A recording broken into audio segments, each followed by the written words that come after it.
All right, everybody. Today we are here with former Bruins tight end Michael Ezeike. Michael, how's it going today? Good, good. How about yourself? Doing good. So let's just start off at the beginning. When did you start playing football and why?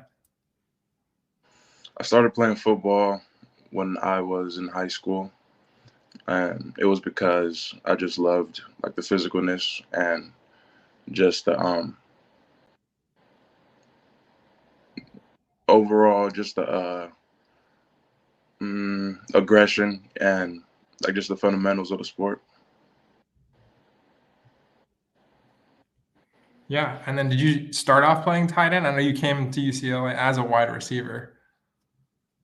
No, so yeah, I played receiver when I first started, and then I made the transition to tight end. Yeah, and then speaking of that transition, obviously you had Greg Dulcich, same kind of class too as well. What did you kind of learn from him in that transition? Did you guys kind of transition positions together? Like, what did that look like for you guys?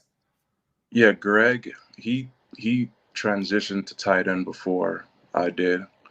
So um, while he was at tight end, I kind of just watched how he, played the position.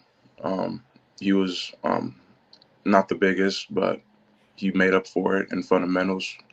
And I feel like that's one thing that I implemented into my like way of playing tight end is just being fundamentals and like just sound and how I block, just how I play the position because like as a smaller tight end, I have disadvantages, and like one way to sort of just become a better like blocker is knowing the footsteps and also just how to like position myself to where I could like dominate the other player. Yeah. And then coming out of high school, you had, three major offers from USC, Oregon, UCLA. What made you choose UCLA? Just overall, like school, UCLA is known for its prestigiousness in academics. The football program is also very um, good. Coach Kelly came to my school and he just saw, potential in me, and I felt like we were on the same mission, which was to like make UCLA more of a household football name because it's known as, I guess you could say, a basketball school. Um, so yeah, our goal or my goal coming to UCLA was to just put UCLA on the map, football wise, and also get my degree. Yeah. And then speaking of degrees, like tell me a little bit about what it was like being a student athlete, especially during the pandemic as well. It was hard. It was definitely wasn't easy. Um, I tried to just really lock in on whatever my obligations were, whether it was football or school. Um, there wasn't a lot of activities or there wasn't a lot of just extracurricular stuff going on. So I guess it kind of made it easier to focus on the task at hand, which was like football and like academics. Yeah. And then you have older brother and sister. How have they kind of impacted you in terms of like your football journey and like support as a support system? They've been with me throughout the whole way. My brother played sports in high school, so looking up to how he was a competitor kind of improved the way that I approached the game. My sister also ran track before she like went off in her like movie career. So yeah, just looking up to those two, and just also being the younger sibling kind of helped me to just like be able to watch them and pick up where like they left off. Yeah. And then you joined the Bruins in 2018, same year as Chip Kelly. What did you kind of see him coming in, and how did you feel like the culture shifted from, then until now? Yeah, from 2018, Coach Kelly got here.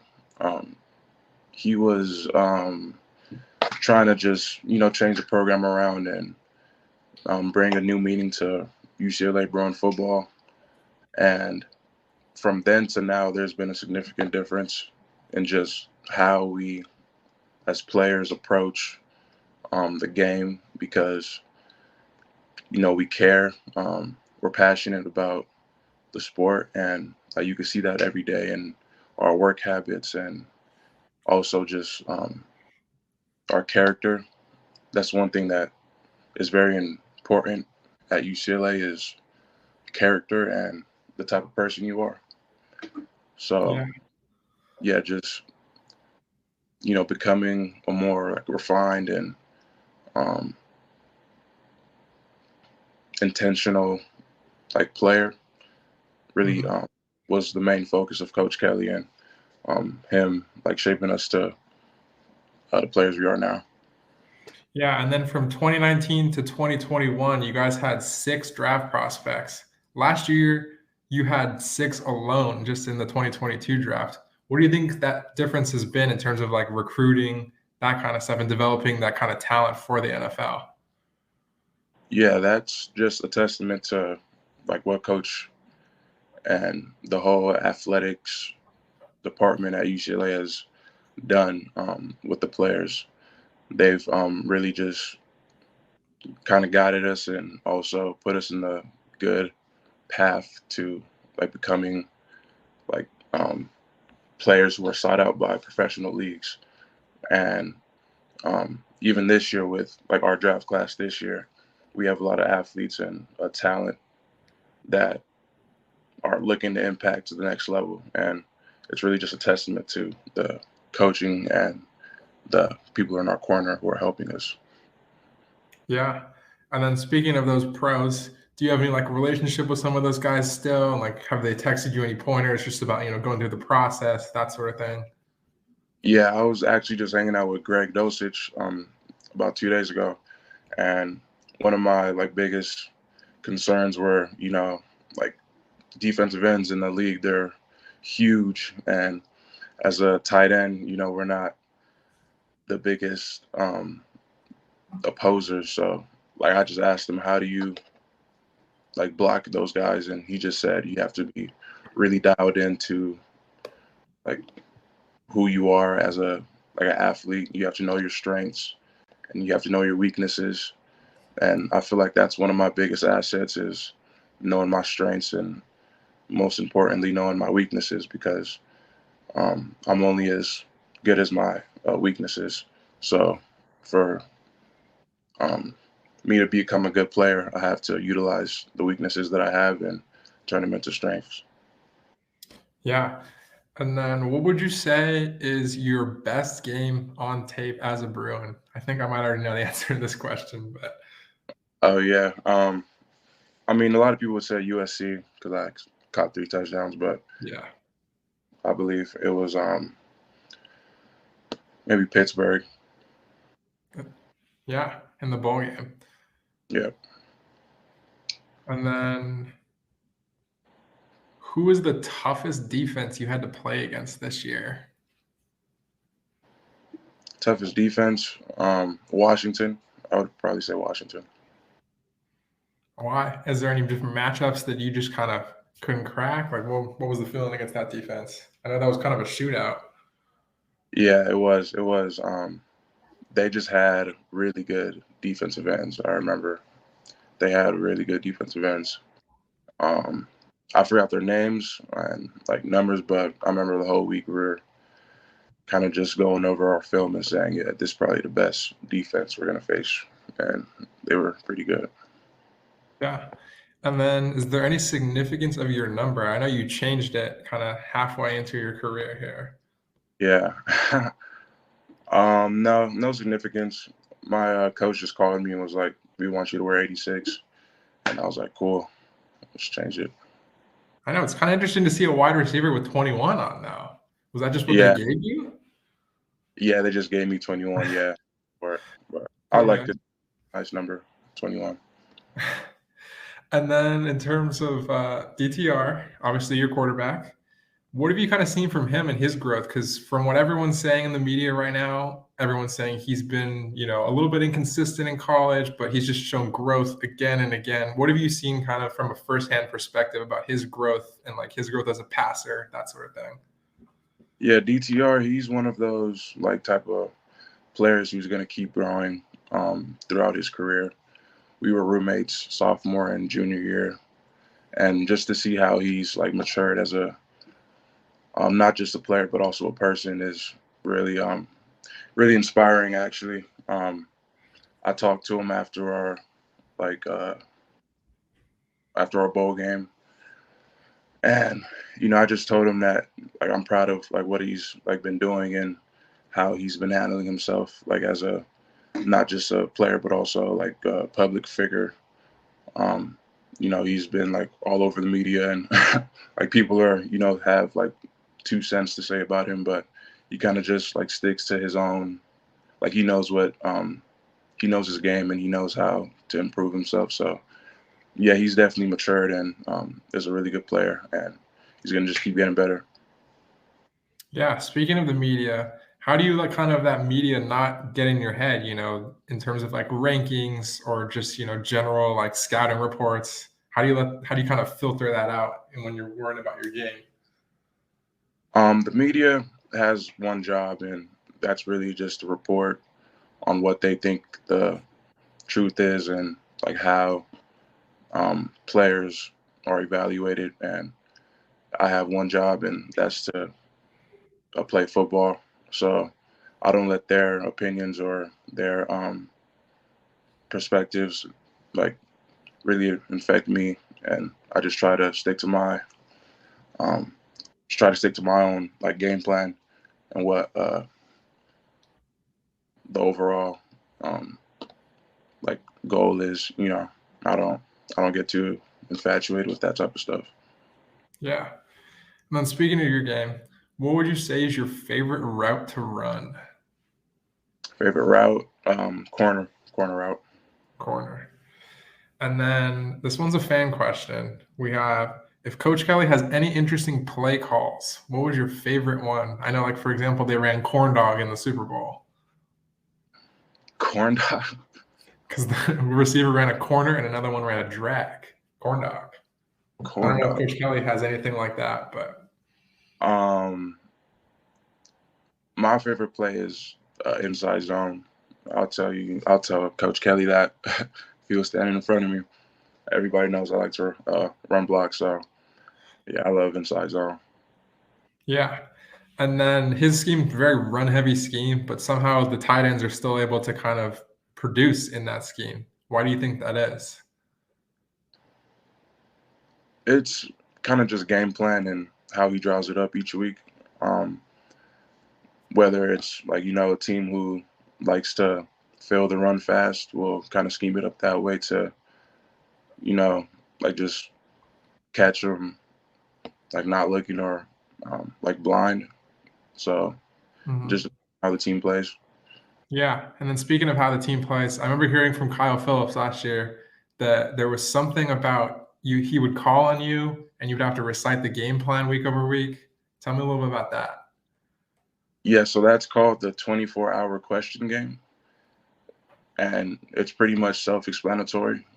24 hours before the game, like he'll ask us questions about the game, and we recite back how like we think or what we know about the game plan, and it really just helps us like just be more in tune with our assignment and the overall scheme of the game plan, and it really helped me a lot this year also.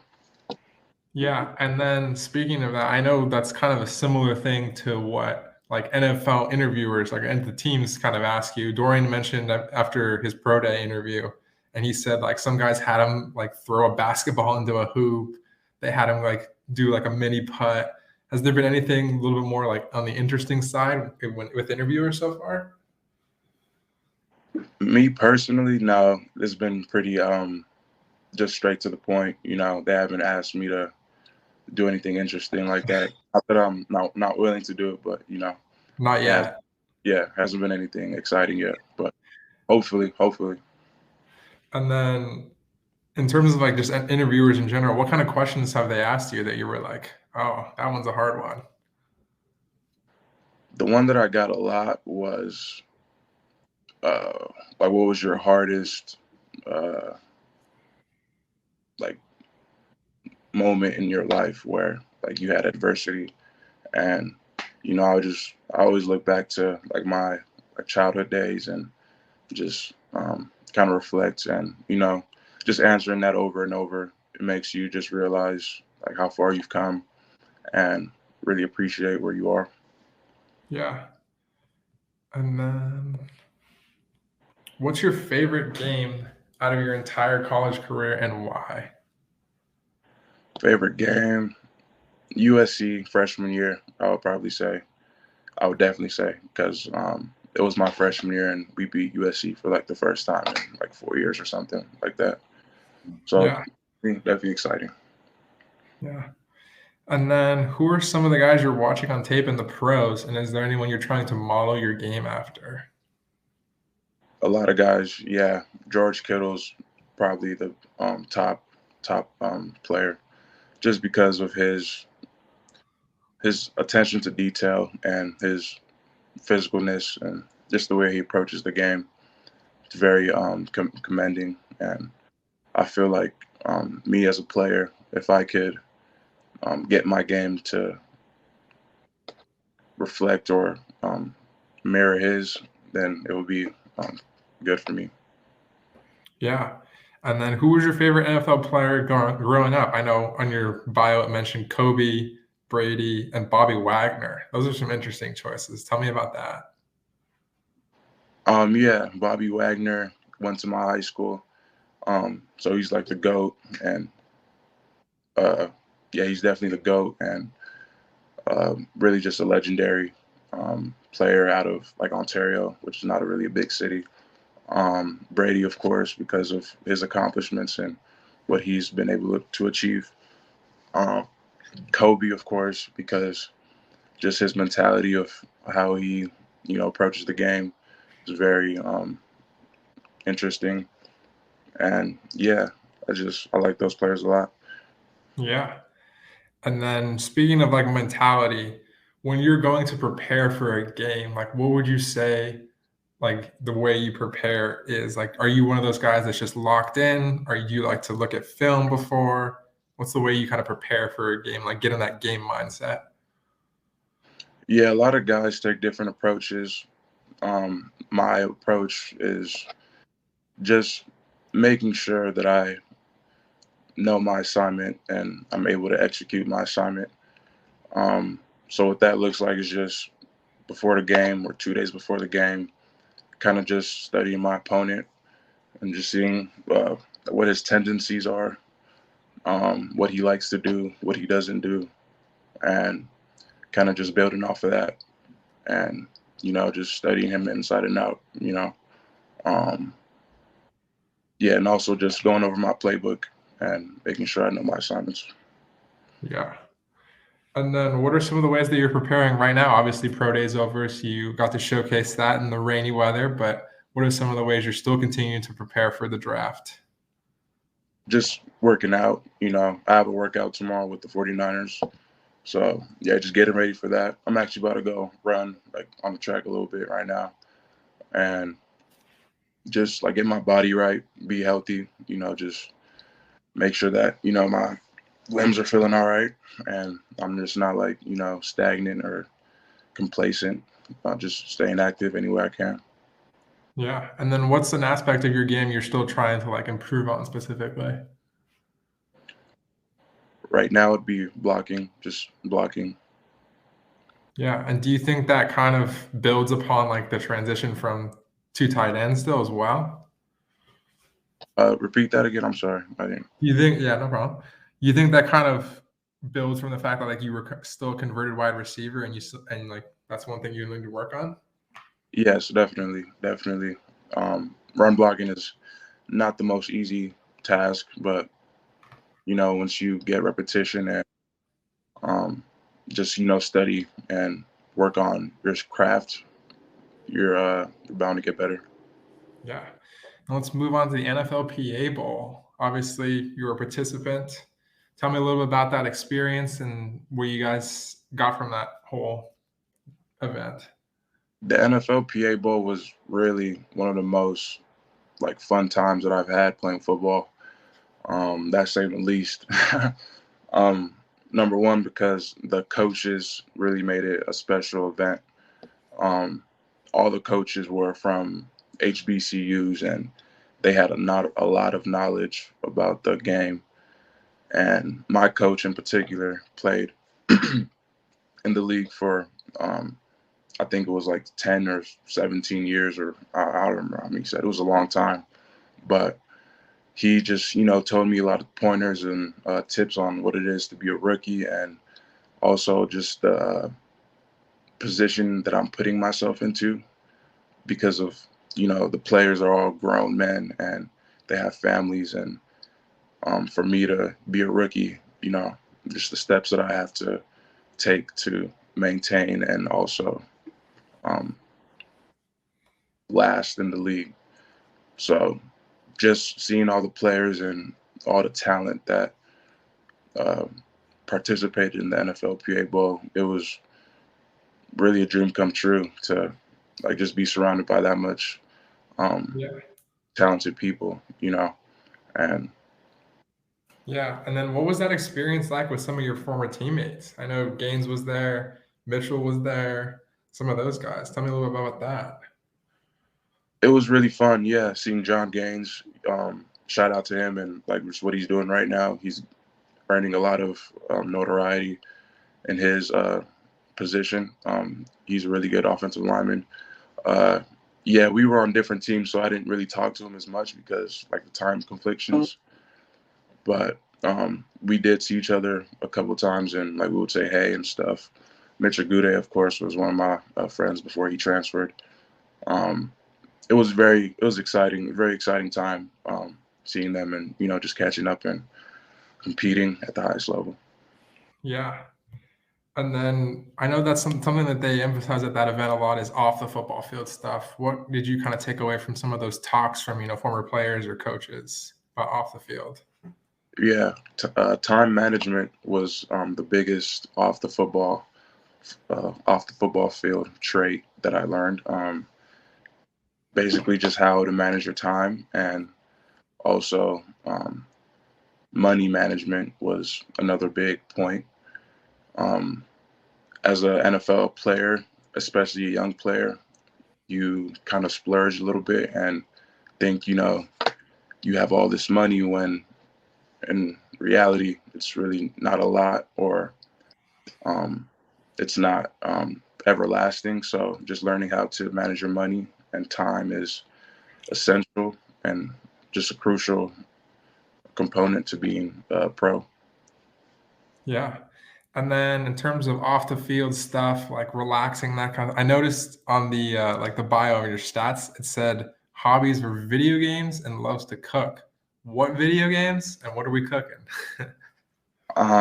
Still learning how to cook.